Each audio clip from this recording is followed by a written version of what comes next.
Recording by Philip Griffiths. Anna Karenina by Leo Tolstoy. Translated by Constance Garnett. Book 3, Chapter 29.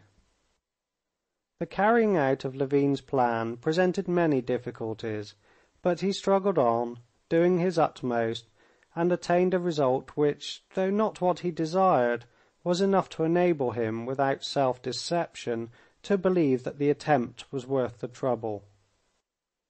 One of the chief difficulties was that the process of cultivating the land was in full swing, that it was impossible to stop everything and begin it all again from the beginning, and the machine had to be mended while in motion.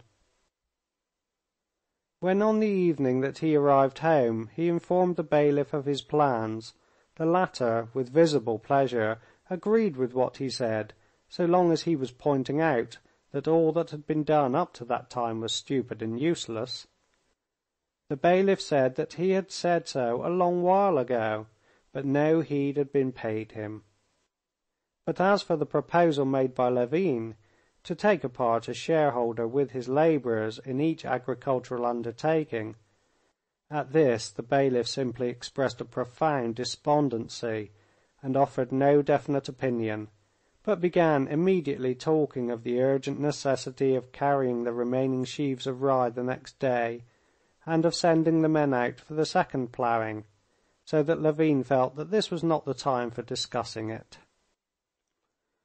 On beginning to talk to the peasants about it, and making a proposition to cede them the land on new terms, he came into collision with the same great difficulty, that they were so much absorbed by the current work of the day that they had not time to consider the advantages and disadvantages of the proposed scheme. The simple-hearted Ivan, the cowherd, seemed completely to grasp Levin's proposal, that he should with his family take a share of the profits of the cattle yard, and he was in complete sympathy with the plan. But when Levin hinted at the future advantages, Ivan's face expressed alarm and regret that he could not hear all he had to say, and he made haste to find himself some task that would admit of no delay. He either snatched up the fork to pitch the hay out of the pens, or ran to get water or to clear out the dung. Another difficulty lay in the invincible disbelief of the peasant that a landowner's object could be anything else than a desire to squeeze all he could out of them. They were firmly convinced that his real aim, whatever he might say to them, would always be in what he did not say to them, and they themselves, in giving their opinion, said a great deal, but never said what was their real object. Moreover, Levin felt that the irascible landowner had been right. The peasants made their first and unalterable condition of any agreement whatever that they should not be forced to any new methods of tillage of any kind, nor to use new implements. They agreed that the modern plough ploughed better, that the scarifier did the work more quickly, but they found thousands of reasons that made it out of the question for them to use either of them. And though he had accepted the conviction that he would have to lower the standard of cultivation, he felt sorry to give up improved methods, the advantages of which were so obvious. But in spite of all these difficulties, he got his way, and by autumn the system was working, or at least so it seemed to him. At first Levin had thought of giving up the whole farming of the land, just as it was, to the peasants, the labourers, and the bailiff on new conditions of partnership. But he was very soon convinced that this was impossible, and determined to divide it up. The cattle yard, the garden, hayfields, and arable land, divided into several parts, had to be made into separate lots.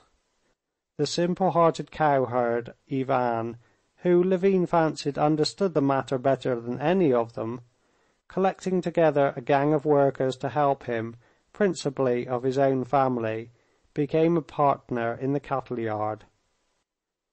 A distant part of the estate, a tract of waste land that had lain fallow for 8 years, was, with the help of the clever carpenter Fyodor Rozanov, taken by 6 families of peasants on new conditions of partnership, and the peasant Shwarev took the management of all the vegetable gardens on the same terms.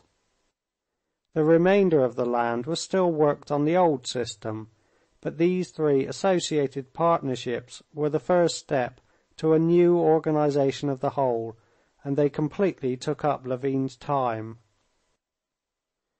It is true that in the cattle yard things went no better than before, and Ivan strenuously opposed warm housing for the cows and butter made of fresh cream, affirming that cows require less food if kept cold, and that butter is more profitable made from sour cream. And he asked for wages just as under the old system, and took not the slightest interest in the fact that the money he received was not wages, but an advance out of his future share in the profits. It is true that Fyodor Rozanov's company did not plough over the ground twice before sowing, as had been agreed, justifying themselves on the plea that the time was too short. It is true that the peasants of the same company, though they had agreed to work the land on new conditions, always spoke of the land not as held in partnership, but as rented for half the crop. And more than once the peasants and Rozanov himself said to Levin, "If you would take a rent for the land, it would save you trouble, and we should be more free." Moreover, the same peasants kept putting off, on various excuses, the building of a cattle yard and barn on the land as agreed upon, and delayed doing it until the winter. It is true that Shwarev would have liked to let out the kitchen gardens he had undertaken in small lots to the peasants. He evidently quite misunderstood, and apparently intentionally misunderstood, the conditions upon which the land had been given him. Often, too, talking to the peasants and explaining to them all the advantages of the plan, Levin felt that the peasants heard nothing but the sound of his voice, and were firmly resolved, whatever he might say, not to let themselves be taken in. He felt this especially when he talked to the cleverest of the peasants, Rozanov, and detected the gleam in Rozanov's eyes, which he showed so plainly both ironical amusement at Levin and the firm conviction that, if anyone were to be taken in, it would not be he, Rozanov. But in spite of all this, Levin thought the system worked, and that by keeping accounts strictly and insisting on his own way, he would prove to them in the future the advantages of the arrangement, and then the system would go of itself. These matters, together with the management of the land still left on his hands, and the indoor work over his book, so engrossed Levin the whole summer that he scarcely ever went out shooting. At the end of August he heard that the Oblonskys had gone away to Moscow from their servant who brought back the side-saddle. He felt that in not answering Darya Alexandrovna's letter he had, by his rudeness, of which he could not think without a flush of shame, burned his ships, and that he would never go and see them again. He had been just as rude with the Sviazhskys, leaving them without saying good-bye, but he would never go to see them again either. He did not care about that now. The business of reorganizing the farming of his land absorbed him as completely as though there would never be anything else in his life.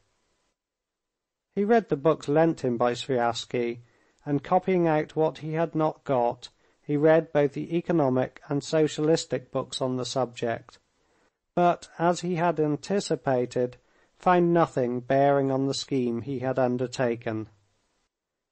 In the books on political economy, in Mill, for instance, whom he studied first with great ardor, hoping every minute to find an answer to the questions that were engrossing him, he found laws deduced from the condition of land culture in Europe, but he did not see why these laws, which did not apply in Russia, must be general.